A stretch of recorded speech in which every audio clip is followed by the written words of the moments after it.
So the Odyssey film, a film based on Greek mythology, has caused a little bit of an uproar. Why is that? Well, there's a lot of cast members who are black, and we already know there's a demographic of people who don't like that. Now, the title of this video is going to be something to do with black people being casted. Like, are they doing this on purpose? Because a large part of me believes so. But let's take a look at, or take a listen, I should say, to some of this discourse. If you think that a black Helen of Troy is equivalent to a white Black Panther, you are most likely too dumb to function, but I'm going to give you the benefit of the doubt and assume you have access to basic critical thinking and you are able to follow strings of logic and explain this one time for the dozens of people that have left this same exact comment on my video. Helen of Troy was a mythological figure who was hatched from an egg after Zeus transformed into a swan to essay her mother. Race has absolutely no impact on the character. It does not change the story, and the word Helen is said 23 times in 24 books of the Odyssey, and half of them are in book 4. She is a side character. Again, you don't care about the Greek aspect, right? Because you're not screeching and crying about the 3 pasty white protagonists of the story with iPhone face. Pairing a side character whose race doesn't impact the narrative with a character who was literally crafted because Jack Kirby and Stan Lee looked around and said, oh my god, we don't have a single black superhero. In 1966, during the height of the civil rights movement, you have the first black Marvel character with superpowers pop up in Fantastic Four 52. As always, Stan Lee and... This is why I love comics, but it also shines such a light on like a certain type of white people.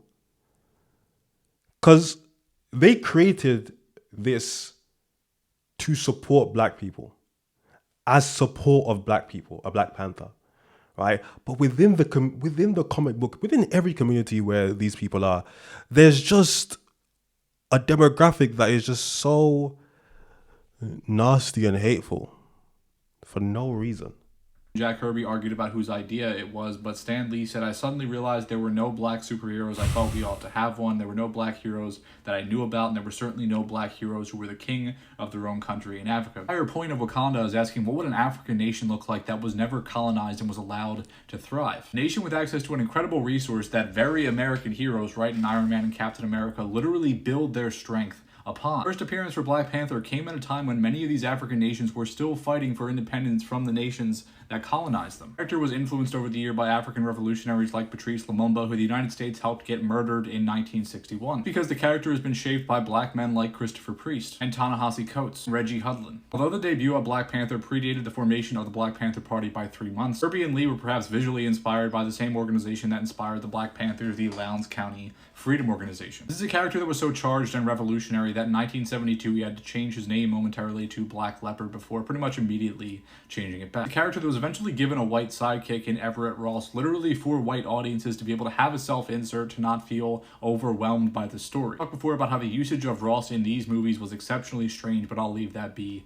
for now. There's no separating race from Black Panther, a character that caused a big stir fighting the Klan in Georgia. Same character that was used to comment on apartheid in South Africa. So you may have noticed when you look at the MCU, pretty much everybody was white, right? So kind of odd to hyper-fixate on taking away the one character with really strong cultural identity. Look at the Odyssey, pretty much the entire cast is white, and pretty much all the protagonists are white, but you get really fucking bent out of shape about Lupita, right? So keep seeing people use this picture, right, with the German Aryan actor that would have been completely out of place in ancient Greece. But where did this picture come from? What he did was take this still from 12 Years a Slave. This is the one picture that really exists of Lupita Nyong'o looking tired and miserable. Because that's crazy.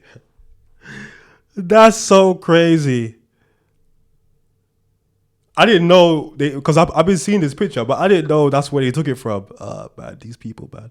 She's playing an enslaved fucking person, and they photoshopped this to pretend it's what she looks like as Helen of Troy. That's what you do when you're trying to slander a person that normally looks radiant and beautiful, and you know your argument is fucking ridiculous. So he did say in his video that Helen was only mentioned 23 times, but I saw this video of this white guy, and he's reading out one of the 23 times. For me personally, I've always said when it comes to race swapping, it's not a problem unless it affects the source material. So for example, I'm pretty sure there is a white Black Panther in comics. Something happened, right?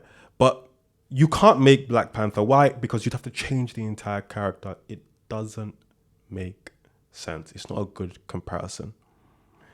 But in this video, and I have to be fair, he's reading from the original, And they did give a description of Helen. Helen of Troy shone, with long golden hair and sea blue eyes, beautiful enough to launch 1,000 ships. For reference, this is the Penguin Classics original of Homer's The Odyssey. Christopher Nolan is adapting The Odyssey into an epic new Hollywood production, bringing Homer's ancient works to the big screen.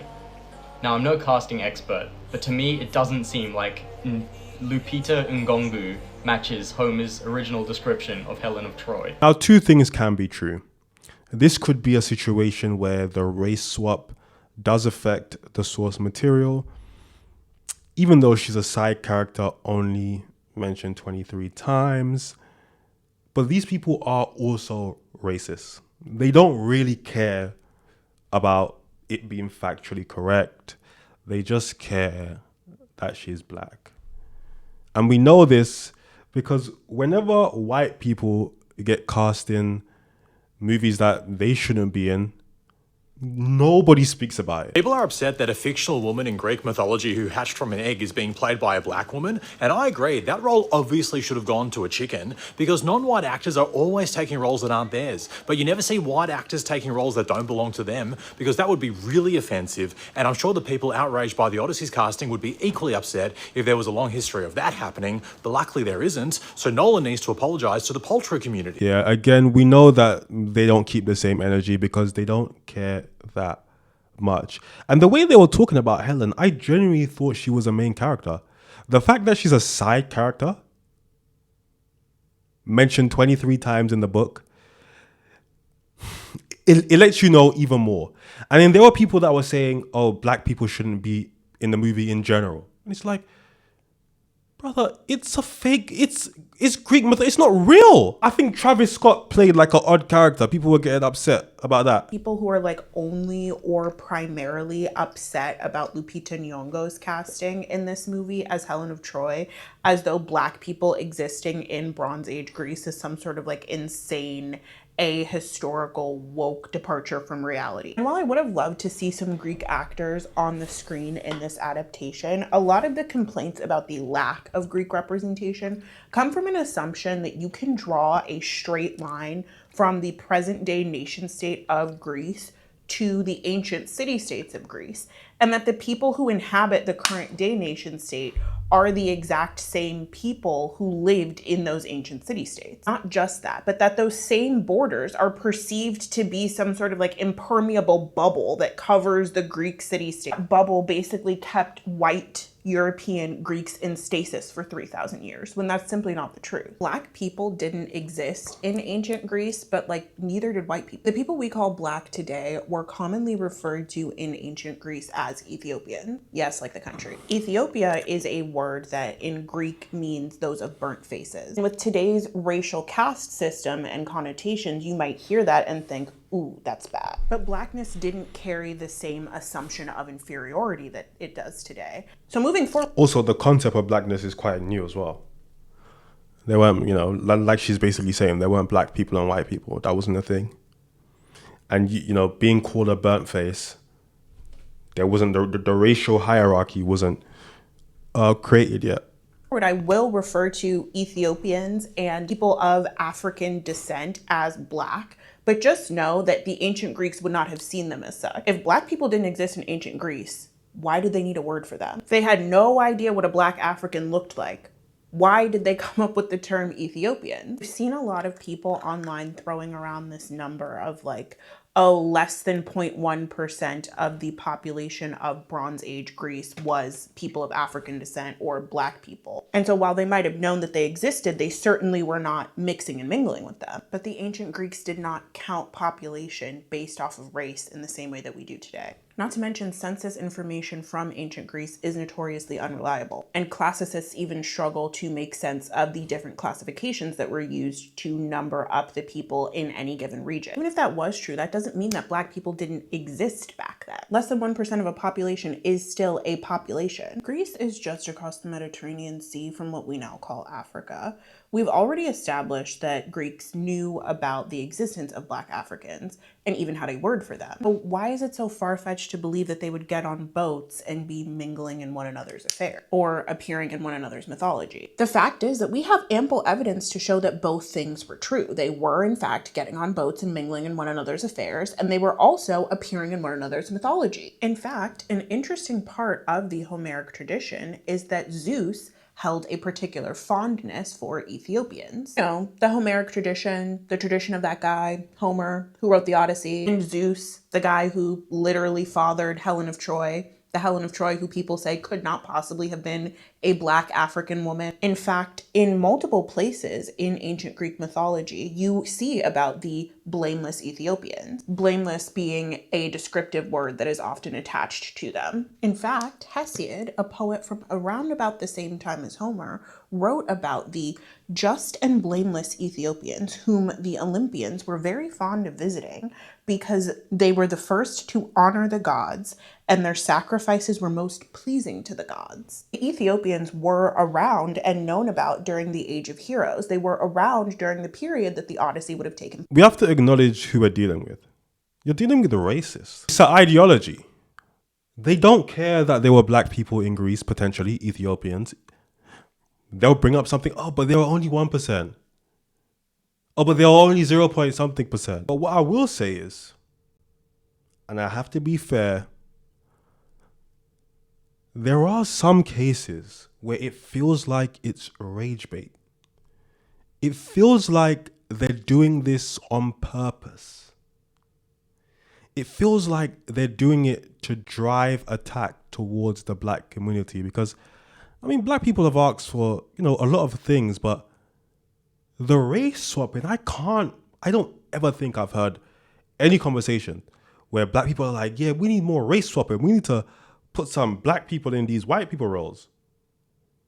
This right here, Snape, that's crazy. That's a mental illness. Whoever done that must be mentally sick.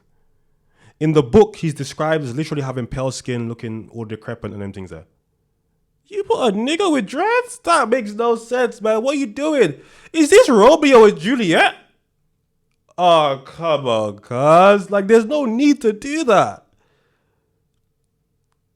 But I do also feel like it ties in with the lack of originality. There aren't, like, new movies being made. There's just a bunch of remakes and a bunch of bullshit.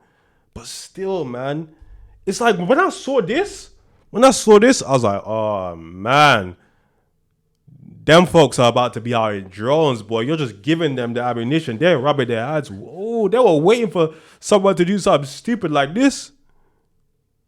So now they can justify the anti-Blackness. I think this is a part of it too. I think they paying these directors and these movie companies to do this so that it can create more racial tension and we can argue more and it'll divide us more, bro. Everybody knew this was a bad idea. None of us wanted this. Don't pretend like Black people. I didn't want to see Black Snape. No. No, I did not. I didn't want to see Black Helen. Like, no. I don't even know who to talk, but I'm sure no one wanted to see it. They're doing this the same reason Al Sharpton and Ben Crump are doing what they're doing. Because this gets people online arguing about race and getting racist, and the bots jump in and post racist shit, and then real people are arguing and fighting underneath it, and we're divided. But yeah, look, you guys let me know your thoughts and opinions in the comments, man.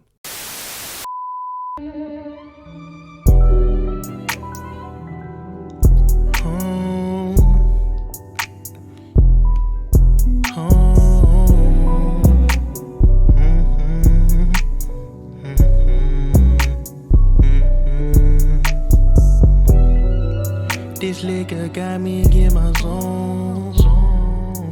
Now I'm blowing up your phone.